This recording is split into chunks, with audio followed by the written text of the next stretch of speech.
If the games tie into the mainline game's story, I will just be not talking about any spoilers, so don't worry about that. And I'm not even gonna waste your time, let's just get right into it. Hot Spring Peeping Mission is a flash game made to promote Persona 4 in Japan.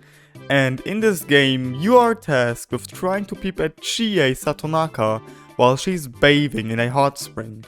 And fun fact, in this game's files, there might be the only official nude render of a Persona character. Aigis the First Mission is a prequel to Persona 3, released exclusively on Japanese feature phones in 2007. Anyways, Aigis the First Mission tells the story of Aigis' first mission and training arc on Yakushima in 1999. The game features characters that you've never even heard of, like Suta Aisawa, Aigis' trainer, and Takashi Tamari, a literally washed up boy. The gameplay is a 3D action RPG where you can level up Aigis and upgrade her weapons and armor. It's pretty impressive for the time, since this was being played on one of those flip phones. The game was re-released in 2024 for the Switch and PC as a Japanese exclusive port. Persona OA, or Persona Omega Alpha, I don't know how that's supposed to be read, was a Japan exclusive app with multiple features related to the Persona series, such as a calendar that doubled as a newsfeed for Persona related events, a Mementos exploration game where players could use their favorite Persona 5 character to run through mementos to earn items and Persona points. By frequently using the same partner over and over again, you can deepen your bond with them and unlock a special cutscene. Persona points can be used to summon personas and unlock special extra content, like wallpapers. You could also earn them by buying Persona merchandise and scanning a QR code. The app was released on March 15th, 2018, and shut down on August 30th, 2019. In Persona 5 Royal, there was code related to Joker finding QR codes around Tokyo, which could have been scanned for Persona points. Persona 2 Tsumi Lost Memories is one of the two Persona 2 mobile games released for phones in 2007. Lost Memories takes place between Innocent Sin and Eternal Punishment, with the story being a bridge between the two games. Gameplay-wise, it's similar to the original Persona 2. The other mobile game is Persona 2 Infinity Mask. This one ties between Persona 2 Eternal Punishment and Persona 3. Both of these games were released for mobile phones in 2007 and 2008 respectively. Megami Tensei Chaining Soul Persona 3, that is the full title, is a mobile game released in 2007, and it's a match-free bejeweled clone. I guess you did not expect to hear from Candy Crush today, right?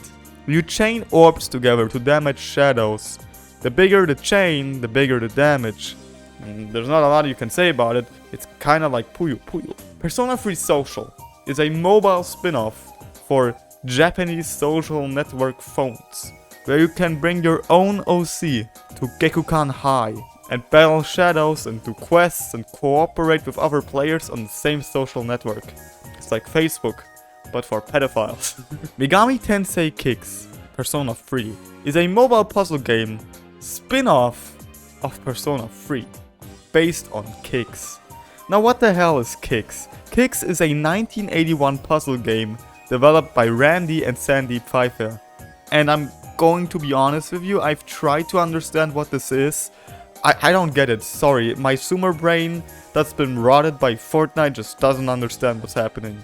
Apparently there's this thing called the Kicks, which moves around the rectangle playing field, and you have to draw a box to box it in, but you only have to capture like 80% of the playing field. I don't get it. And this game is just a Persona version. Like, it's just the game with a Persona 3 skin. This is the weirdest spin-off of them all. I think this is actually weirder than the Chie Gunner game. Persona 3 Broken Shadow was released in 2008, also made in collab with BBMF. It's based on the classic arcade game Breakout. This is just Breakout with a Persona 3 skin. Persona 3 Escape is a mobile spin-off of Persona 3 released in 2011. It's based entirely around the Love Hotel scene from Persona 3. You know which one. Yukari and Roger are stuck inside a Love Hotel room and must use various different personas to solve puzzles and escape. Persona 3 The Night Before was a web-based RPG released by Atlus in 2006. The game's story takes place the night before Persona 3 begins. In-game, the player had to defeat shadows on their way to the top of Tartarus, which is estimated to have featured around 200 floors. The player gets their starting persona after taking a personality quiz, similar to how it is in Pokemon Mystery Dungeon. The persona can then evolve over the course of the game. Interestingly, you could either fight against the shadows as a persona user, or as a shadow on the side of the shadows. And you would get around 1 hour of playtime per day. The game was discontinued in 2008 in favor of Persona Ain Soph. Persona Ain Soph is another browser-based RPG. The game is pretty similar to the previous entry. The biggest difference is that, instead of being based on Persona 3's world, it's based entirely on a new world that I'll just call Q. Q is a nightmare world in which the player is trapped and must escape from. Again, the player is limited by the amount of fatigue that they build, and once they reach their limit, they have to stop playing for the day. Persona 3 Illust Puzzle is a puzzle game made in collab with BBMF, released for Megaten Alpha, a phone subscription, which is how most of these games were distributed to mobile phones back in the day. It's a puzzle game. I don't know what you want me to say. Megami Ibon Roku Persona Ikuu no Touhen is another BBMF collab released for phones and subsequently re-released for Switch and PC in Japan. Ikuu no Touhen, which I'll henceforth refer to as Touhen, is a 3D dungeon crawler with gameplay quite similar to the original Persona 1. Touhen's story takes place after the battle in the Seaback building, where the Deva system transports the party to a parallel world in which they become separated and trapped in a tower where they have to escape from. You can buy this game right now on Steam for €15. Persona Mobile Online. Wait, my phone's ringing. I think I got something in my YouTube Shorts feed about this.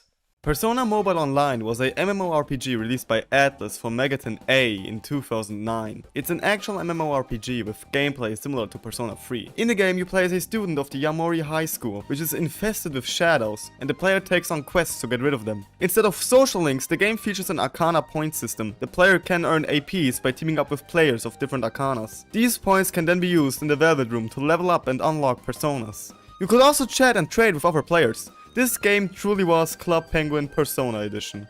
Finally, we're done with the Persona 3 spin-offs. Oh my god. Persona 4 The Card Battle, released in 2012 for Android and the Gree platform, is a card battle game where you collect cards, and there's also a gacha system and a daily login system and all that good stuff. You could fight against characters from the OG game and also join together with other players for big boss fights, something like Pokemon Go, but make it Persona and make it gacha and make it even worse than it already is. Persona 4 Colors. You are never going to guess what this game is about. Persona 4 Colors is a mini-game collection featuring the Persona 4 cast. So, how many minigames are in the Persona 4 minigame collection? It's 4. It's 4. The first one involves Yukiko, where you have to select the right ingredients for a recipe. The other one involves Chie, and you have to perform Galactic Punt against a shadow. Yet another one involves Yosuke riding his bicycle. And the last one is called Cool Walker, and you're Yu Narukami running around Yukiko's castle, avoiding shadows and collecting treasure. Man, this is so cool. God, I wish stuff like this still existed.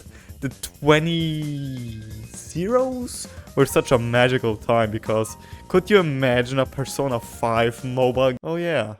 Persona 4 the Pachinko and Persona 4 the Slot.